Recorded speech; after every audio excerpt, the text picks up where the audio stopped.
So I hope you found that gospel a little bit disturbing. It's very different, I think, to the stereotypical image we have of Jesus. We often present this idea of Jesus, meek and mild, who just loves everybody, wants everyone to come to him. And yet here is a Christ who is actually saying, I'm here for a very important reason.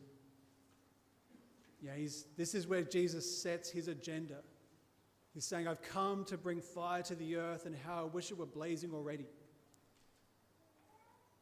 And what he kind of expresses by that is he goes on, he says, there's this baptism I must receive. Now this is like a reference to the cross. He's saying, I've come here to fight this battle against sin and evil. I've come here so that the love of God can be poured out upon people's hearts. And he's going to go to the cross. He's got this urgency until he goes to that place where his love is then poured out completely. And this is his yearning for us, that we would recognize that love and that our hearts would catch a flame. Now, when you think of that this is his desire for his church, compare that to your experience of the church. When you have grown up as a Catholic, has your experience been that you step into the parish community and you see people's hearts just burning with love for the Lord? That this is like this bonfire of love. If that has been your experience, then that's a blessed thing. But my guess is that it's kind of the opposite. That sadly the experience of church is that it feels a bit dead a lot of the time. If you ask the average young person why they don't go to church, it's a very universal answer. It's because it's boring. We do boring really well. It's almost like one of our superpowers as a church. But this suggests that we've missed something. Because Christ is saying he wants us to be filled with his Spirit. There's a really interesting quote by a Catholic author, Peter Kreeft, where he says that if you look through the Gospels, you see that every time Jesus speaks, there are only two reactions that people have. People are either amazed or they are angry. And he says they are never bored. There is not a single moment in the Gospels where people walk away bored, because they are encountering a word which is powerful and challenging. And they either walk away amazed because they encounter the power of God, or they are angry because they do not want to change. If our church is boring, we've missed the point. Jesus goes on here and he says, look, I believe in this so much that I'm prepared to create division. His desire is that you would be so set aflame with love that it might actually cause real problems in your family, because your family members are going to think that you've become some Christian fanatic. And he's not apologetic about that. He's actually saying that's the point. That's why you were created. This is his desire, that his church would be so passionately in love that we would create either amazement or anger. No one would look at us and get bored. Now, the serious question is, if this was where we started, why have we ended up where we are? If 2,000 years later it feels like the church is just asleep. And I think the answer is quite simple, in that we've forgotten to call upon the power of the Holy Spirit. This is what St. Paul says in the letter to the Romans, where he says, the love of God is poured into our hearts through the power of the Holy Spirit.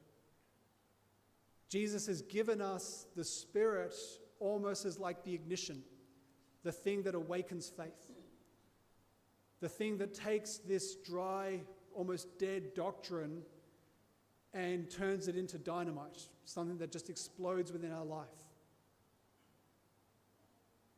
And this is what we need again as a church.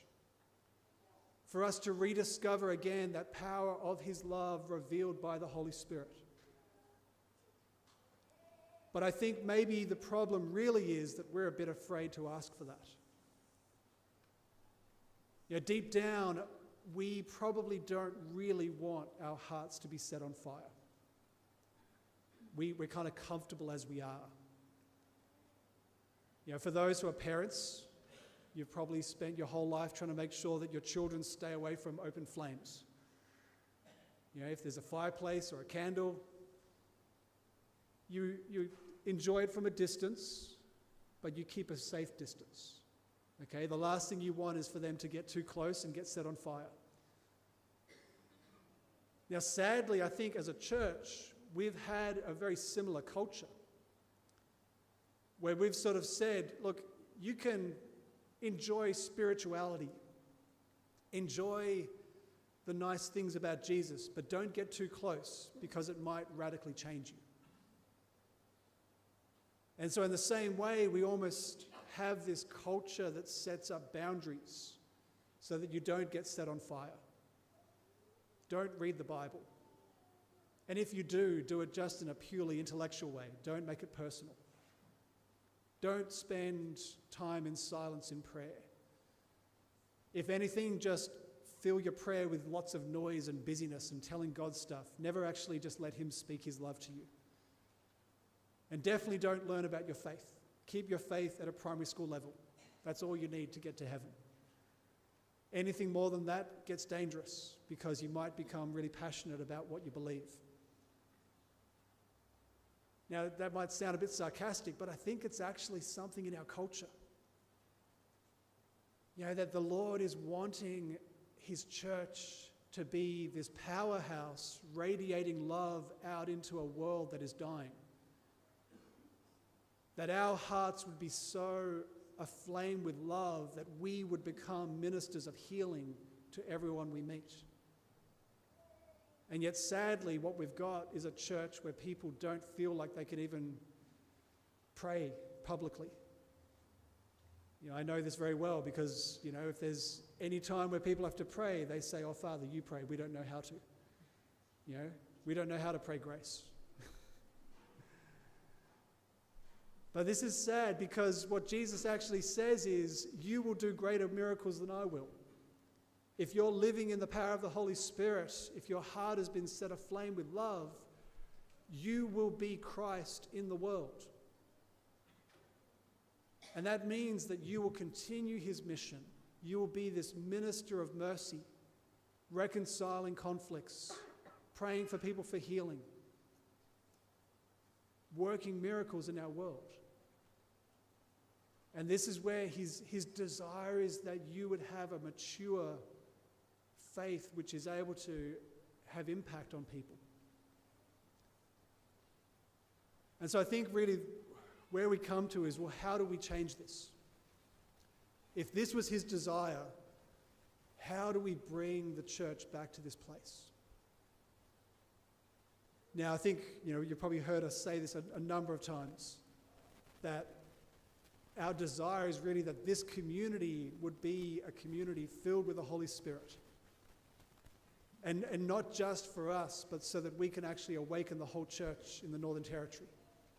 You know, as the parish leadership team has been talking, you know, we would love to have parishioners going out on mission, running retreats in other parishes, going out to some of the Indigenous communities and serving, being able to bring that fire of the Spirit to other places.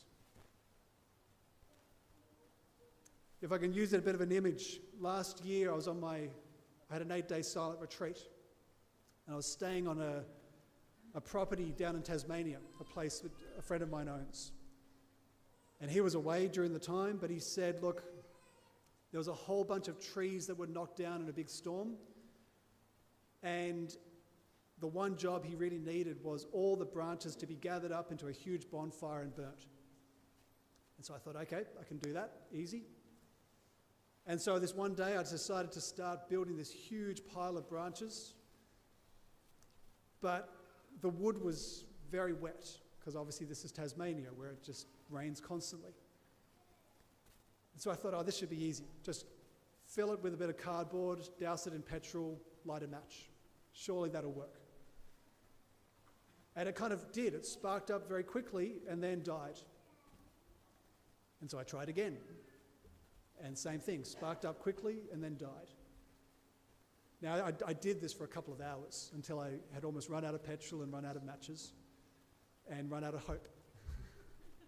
Because I thought, there is no way that this wood is ever going to burn. It just doesn't want to burn.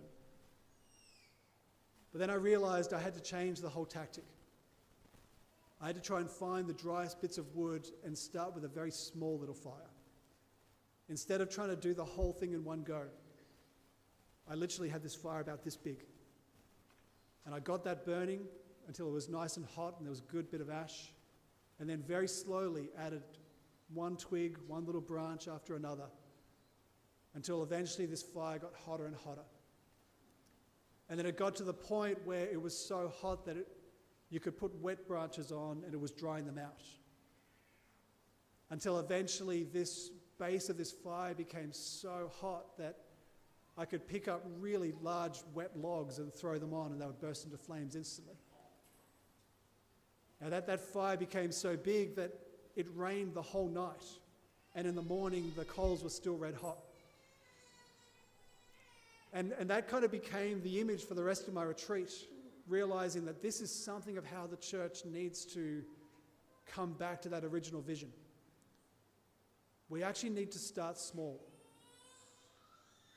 It's by gathering together in small little groups, people who are already experiencing that stirring in their hearts, to gather together and pray and read the scriptures and share their faith. And in that place, that's where that fire grows stronger. And gradually that heat starts to change the surrounding. And so I think this really is something of where we want to be going as a parish now. You know, we've been talking a bit about how we really want to start moving into developing some small groups. You know, where there are people who are really hungry, they want to respond to this call in their life. But to see that this is not just about ourselves, this is about creating a place of real intense faith, which then starts to change the whole culture. And I think as we as a whole parish start to increase that temperature, I think we're going to start to find that the whole diocese starts to change. And there's no reason why this diocese can't then change the whole of the country. But it begins small. It begins by individuals hearing that prompting of the Spirit, that yearning to discover something more of the journey of faith, and taking those steps, allowing their hearts to be set ablaze with the love of God. So I want to really encourage you just to listen to where the Lord is calling you and find ways to respond individually, but even just to get together. You know, to find other people who are looking for the same thing and trust that the Lord wants to use us to do something amazing in the whole of this area of Darwin.